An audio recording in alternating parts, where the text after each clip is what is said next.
Hello everyone, I am Srivani, online tutor. I have been teaching maths, physics and chemistry to thousands of students for more than 15 years now. I focus on various curriculum. Currently the CBSE has announced MCQ pattern for the board students. Yes, this is a new format. But children, all of you can score good. The only thing you need to do is make sure your concepts are strong. And secondly, with subjects like maths and science, you need to have a smart approach in handling the different models of questions. So in my channel, I will be focusing on the objective part with the boards as well as the entrance. Let's get started. Hello everyone. Here I have few questions from complex number chapter. These are good questions. Try solving these. So we have sin x plus I cos 2x. Cos x minus I sin 2x are conjugate to each other. So both of them are conjugate to each other. That's what the question says. And what is the value of x in that case? So the x values are given in the four options there. So conjugate to each other means, let me take the conjugate of sin x plus I cos 2x. What is the conjugate? The imaginary part sign will change. So when there is a plus, it's going to be minus I cos 2x. So this is equal to cos x minus I sin 2x. So now both the complex numbers are equal to each other, which means the real parts are equal and also the imaginary parts are equal. So which means the real part is sin x here, and in this we have the real part to be cos x. Imaginary part here we have is minus I cos 2x. So which means cos 2x is the imaginary part. Minus cos 2x is the imaginary part. Here minus sin 2x is the imaginary part. So both I am equating it together. So I will be having cos 2x equals sin 2x. So here I have tan 2x. Sin 2x, the cos 2x goes to the denominator. So it's going to be tan 2x equal to 1 I have. On this side, left hand side, I have again sin x divided by cos x, which is tan x equal to 1 I have. So I have tan 2x equal to 1 and tan x equal to 1. When is my tan value equal to 1? What value of x will give me answer as 1? So x has to be 45 degrees, which is pi by 4. So here again, it is tan 2x. So it's going to be tan 2 multiplied with pi by 8 will give me 1, because tan 2 multiplied with pi by 8 will be again be pi by 4 itself. So here the x value is pi by 8. Here the x value is pi by 8. So we have the values of x as pi by 4 and pi by 8. But when I look into the options, x value is given as n pi, which is wrong. N plus 1 by 2 into pi by 2, or x is equal to 0. All these are wrong. So option D, no value of x. So the next question, the real value of alpha. Alpha value is asked, where I have the expression 1 minus I sin alpha divided by 1 plus 2I sin alpha is purely real. So the question says this is purely real and find the alpha value. That's what the question is. So alpha, 4 options are given to us. So what do we do here? Immediately we take the conjugate of the denominator and multiply the numerator and denominator. So it's going to be 1 minus I sin alpha divided by 1 plus 2I sin alpha. We need to multiply and divide by the conjugate of the denominator. Conjugate of the denominator means what? 1 plus 2I sin alpha. I will multiply and divide by 1 minus 2I sin alpha. So 1 minus 2I sin alpha divided by 1 minus 2I sin alpha. So now what happens to the numerator and what happens to the denominator? So denominator, if you look at it, I have a plus b multiplied with a minus b. So we know the identity a plus b multiplied with a minus b is a square minus b square. So this is denominator is going to be 1 square minus 2I sin alpha the whole square. I get this in the denominator. What happens to my numerator? Numerator, I should take the real part and multiply with both.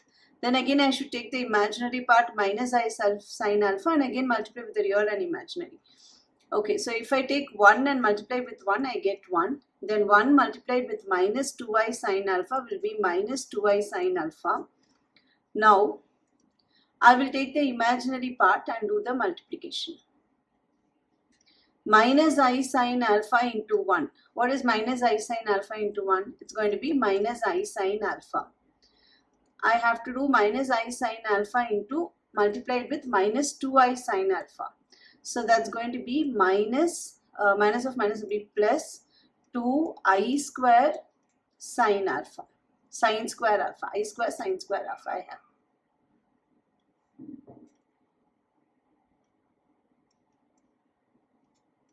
I square sine square alpha I have. So what do I have in the numerator? 1 minus 2I sine alpha minus I sine alpha, which will be 1 plus 1 minus 3I sine alpha. It's going to be 1 minus 3I sine alpha. And then I have 2I square sine square alpha. So I square value, we know that I square value is 1. So I square value is 1. So it's going to be minus 2 sine square alpha divided by 1 square is 1 minus 2I sine alpha the whole square. So 2 square is 4, I square is minus 1, sine square alpha.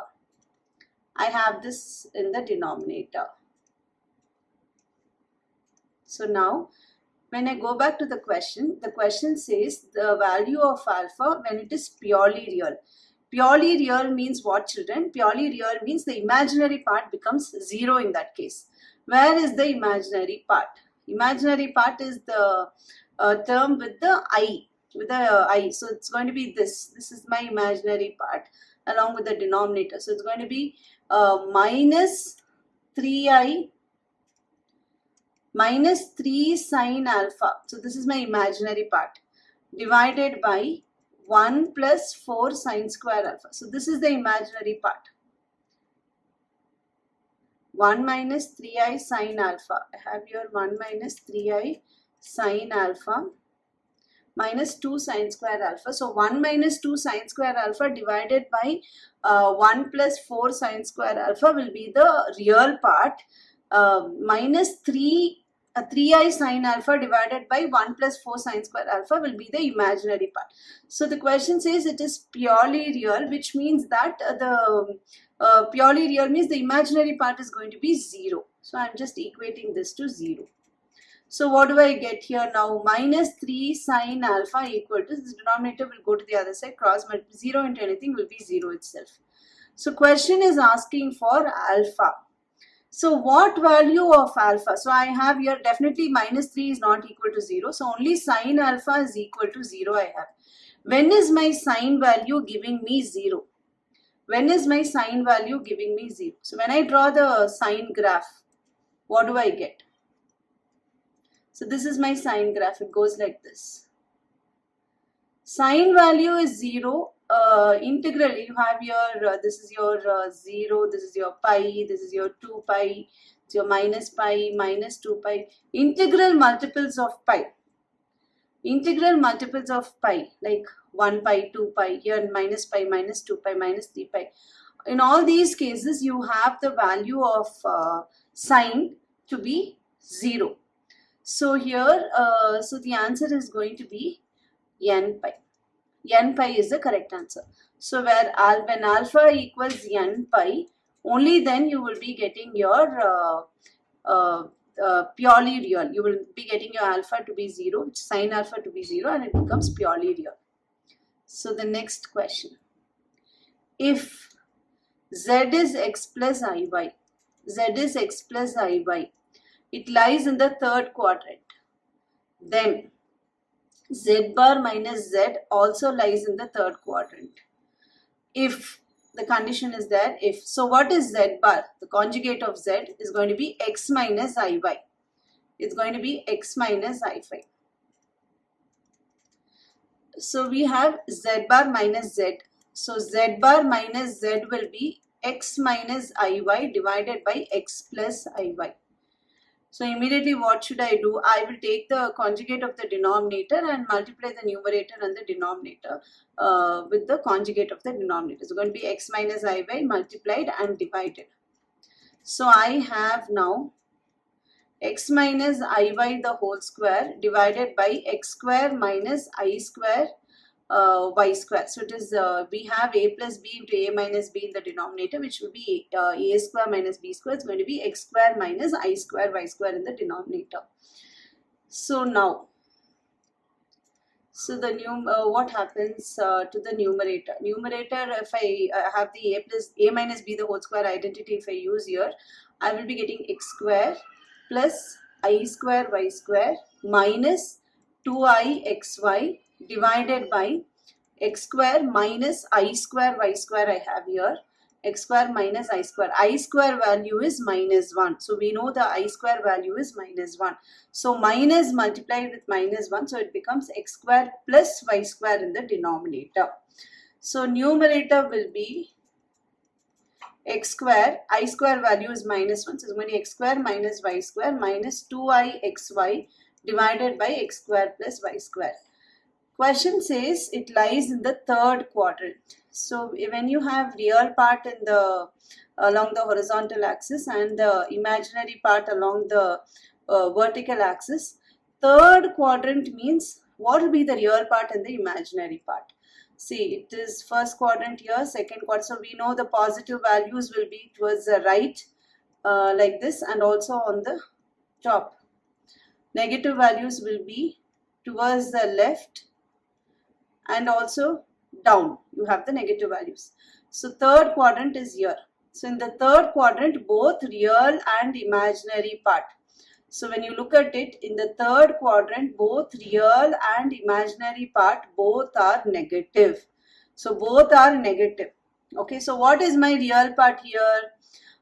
From here I have my real part to be x square minus y square divided by x square plus y square. So this is my real part. This is my real part. What is my imaginary part? Imaginary part is going to be minus 2xy divided by x square plus y square. So I have my real part and I have my imaginary part. Both of them should be, already my imaginary part is negative. So there's nothing I have to do here. When I look into my real, when I look into the options A, B, C, D, I have x greater than y, y greater than x, or x lesser than y. All these different kinds of options when I see, I have the inequality symbol everywhere. So imaginary part is negative only. So when I look into the real part, x square minus y square I have. When will I get my real part to be negative? So the x square term is smaller than the y square term. Only then it is going to be negative, which means x is less than y, which means x should be less than y less than 0. X should be less than y less than 0. So it is option B. Option B is the correct answer. The next question. If 1 plus I divided by 1 minus I the whole power x equal to 1, then the x values are the different options of x values are given. You need to get the answer. So whole power x is equal to, so what we do first, we need to take again the conjugate of the denominator and multiply the numerator and denominator with the conjugate. So it's going to be 1 plus I multiplied with 1 plus I divided by 1 minus I multiplied with 1 plus I. So this will be 1 plus I the whole square divided by 1 minus I square. So 1 plus I the whole square is 1 square plus I square plus 2I divided by 1 minus I square. So it is 1 minus of minus 1. So this will be 1. I square is again minus 1. So I have 1 minus 1 plus 2I divided by 1 plus 1. So I have, this is all to the over to the power x here. I have the power x.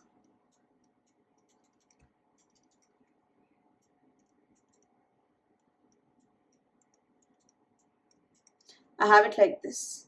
So now this plus 1 and minus 1 is getting cancelled. So I have 2I divided by 2 the whole power x equal to 1.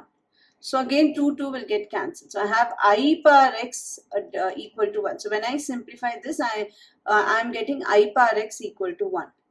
Okay, and the options are the different values of x.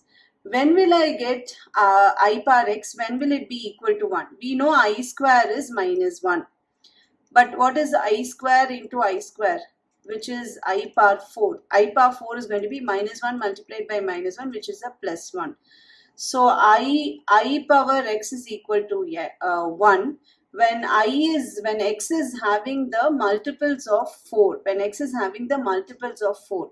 See, let's say if x is 4n, so if x is 4n, for n is equal to 1, it will be 4, which is 1.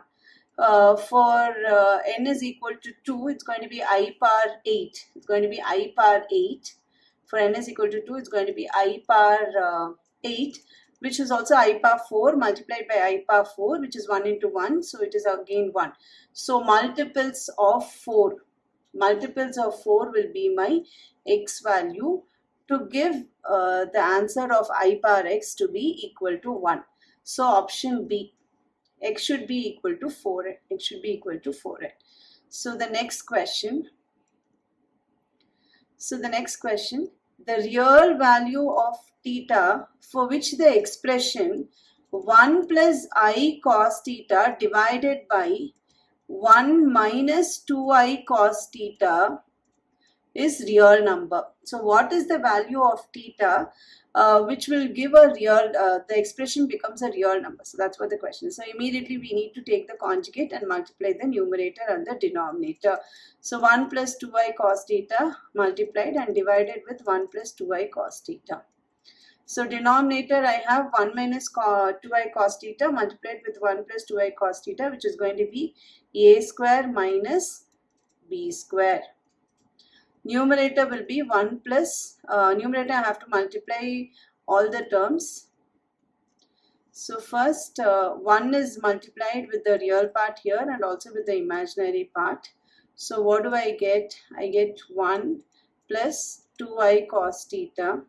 Now again I will be multiplying I cos theta with 1 and also with 2I cos theta.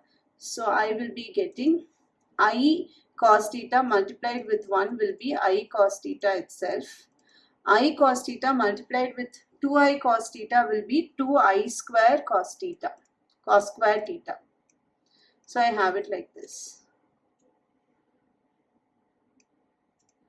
So denominator will be 1 minus 4 I square cos square theta. So 4 I square cos square theta. I square is minus 1. It's going to become 1 plus 4 cos square 1 plus 4 cos square theta it will be. Numerator will be 1 plus 2I cos theta plus I cos theta. So that will be a 3I cos theta. 2I cos theta plus I cos theta will be 3I cos theta. And I have plus 2I square cos square theta. I square value is minus 1. So it's going to be minus 2 cos square theta. So this will be equal to 1 plus 3I cos theta minus 2 cos square theta divided by 1 plus 4 into I square is will be plus 4. So minus 4 into minus 1. I square is minus 1. So it becomes plus 4 cos square theta in the denominator. The question says real value of theta for which it is a real number. Real number means again imaginary part is going to be 0. What is the imaginary part here? Imaginary part is the term containing the I term, I. So it's going to be 3 cos theta divided by 1 plus 4 cos square theta equals 0. Imaginary part is 0. So which means 3 cos theta equals 0. This 1 plus 4 cos square theta when it goes to the other side, 0 multiplied with anything will be 0. So 3 cos theta is 0. So definitely 3 is not equal to 0, which means cos theta is only 0. Cos theta is only 0. Cos theta is only 0. What value of theta for cos gives you 0 as the answer? So for this we need to check it with the graph. So we can draw the cos theta graph. So cos function. So again we have real part, imaginary part. So your cos theta graph will be like this. So when is the value of theta of cos giving you 0? For if you take this, it is pi by 2. Here it is 3 pi by 2. Here it will be minus pi by 2. It will be minus 3 pi by 2. So so it's going to be 2n pi plus pi by 2, option D. You have the cost function to give you 0 as the answer for the values of pi by 2, 3 pi by 2. See, when you substitute it here, 2n pi plus or minus pi by 2. So when I take n is equal to 0, I will get pi by 2. If I take n is equal to 0, I will get pi by 2. If I take n is equal to 1, what will I get? 2 pi plus pi by 2. 2 pi plus pi by 2 is what? For 5 pi by 2. 5 pi by 2. I have plus or minus here.